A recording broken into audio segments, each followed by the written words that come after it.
ඇත්ත ලෝකේ ජීවත් වෙන චකී බෝනික්කා ගැන අහලා තියෙනවද? මේ ඉන්නේ රොබර්ට් බෝනික්කා. මේ කතාව පටන් ගන්නේ 1800 ගණන් වල තෝමස් ඔටෝගේ පවුල ෆ්ලොරිඩා වල අලුත් නිවසකට යනවා. මේ නිවසට දැන් කියන්නේ ඔටෝ නිවස කියලා. ඔටෝ පවුල ඒගොල්ලෝ එක්ක සේවය කරපාඩ හරියට සැලකුවේ නැහැ කියලා කතාවක් පැතිරෙනවා. මේ හැසිරීම තමයි හැම දෙයකටම මුල් වුණා කියලා කියන්නේ. ඔටෝ පවුල දවසක් අලුත් සේවිකාවක් ගන්නවා තමන්ගේ නිවසේ වැඩට. ඒගොල්ලොන්ගේ පුතා රොබර්ට්ව බලා ගන්න. කාලයක් ඇද්දි මේ සේවිකාව රොබර්ට්ට හූනියම් නැත්තම් බ්ලැක් මැජික් කියලා දෙනවා. එයාගේ අම්මට අහු වෙනවා. පස්සේ මේ සේවිකාව ගෙදරින් එළියට දානවා. ඒත් මේ සේවිකාව යද්දි රොබර්ට්ට බෝනික්ෙක් තෑගි කරලා යනවා. මේ බෝනික්ක අඩි 3ක් පමණ උස ටිකක් ලොකු බෝනික්ෙක්. කාලයක් එක්ක රොබර්ට්වයි බෝනික්කවයි වෙන් කරන්න බැරි තරම් බැඳීමක් ඒ දෙන්න අතර ඇති වෙනවා. රොබර්ට් මේ බෝනික්කට නම තියන්නේත් රොබර්ට් කියලාමයි. රොබර්ට් කොහෙ ගියත් මේ බෝනික්කව රොබර්ට් අරගෙන යනවා. දවසක් රොබර්ට්ගේ කාමරේ රොබර්ට් කාත් එක්ක හරි කතා කරනවා එනවා.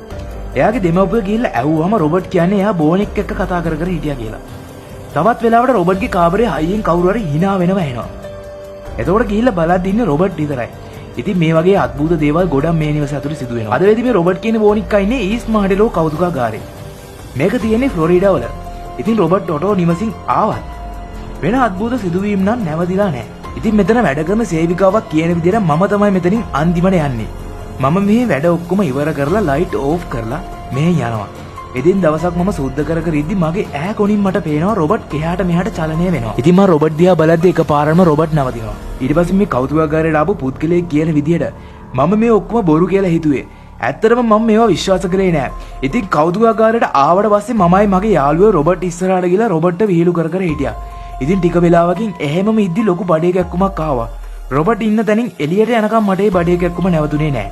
තවත් සේවිකාවකගේ පාවොච්චාරණයකට අනුව එක දවසක් මම රොබර්ට්ව සුද්ධ කරා. සුද්ධ කරලා එයාව තැනකින් තියලා ලයිට් ඕෆ් කරලා මම පිටත් වුණා. ඒත් පහුවදා එද්දි රොබර්ට්ව මං කලින් තියලා ගියපු තැන නෙවෙයි හිටියේ. රොබර්ට්ව සුද්ධ කරා රොබර්ට්ගේ ඇගේ දූවිලි ගොඩක් පිරලා තිබුණා. ගොඩක් කට්ටිය කියන විදිහට රොබර්ට්ගේ ඡායාරූපයක් ඔයාලට ගන්න ඕන නම් ඔයා රොබර්ට් ගාවට ගිහලා ඔයා රොබර්ට්ගෙන් අවසර ගන්න ඕන. ඒත් අපි එහෙම අවසර ගත්තේ නැතුව රොබර්ට්ගේ ඡායාරූපයක් ගත්තොත් රොබර්ට්ගේ සාපේට අපිට හසු වෙන්න පුළුවන්. ඉතින් මේ කෞතුකාගාරයට ඔයා ගියොත් ඔයාලට වෝනින් කියලා පෝස්ට් එකක් බලා ගන්න පුළුවන්. මේ පෝස්ට් එකේ පොඩි ලිපියක් තියෙනවා. මේකේ තියෙන විදිහට එක මිනිස්සෙක් රොබර්ට්ගෙන් අවසර ගන්න නැතුව ෆොටෝ එකක් කරන් තියෙනවා. ඉතින් ඒ හින්දා එයාට මුහුණ දුන්නුන අක්කර දැබ්බයන් කීපයක් ඒ ලිපියේ ලියලා තියෙනවා. ඉතින් මේ පුද්ගලයාට දරුණු ලෙස අසනීප තත්ත්වයක් ඇති වෙලා තියෙනවා. ඉතින් කොහොම හරි මේ වගේ සිදුවීම් ගණනාවක් වාර්තා වෙලා තියෙනවා. ඉතින් ඔයත් රොබර්ට්ව බලන්න යනවා නම් එයාගේ අවසර ගන්න නැතුව ඡායාරූප ගන්න නම් හිතන්නවත් එපා.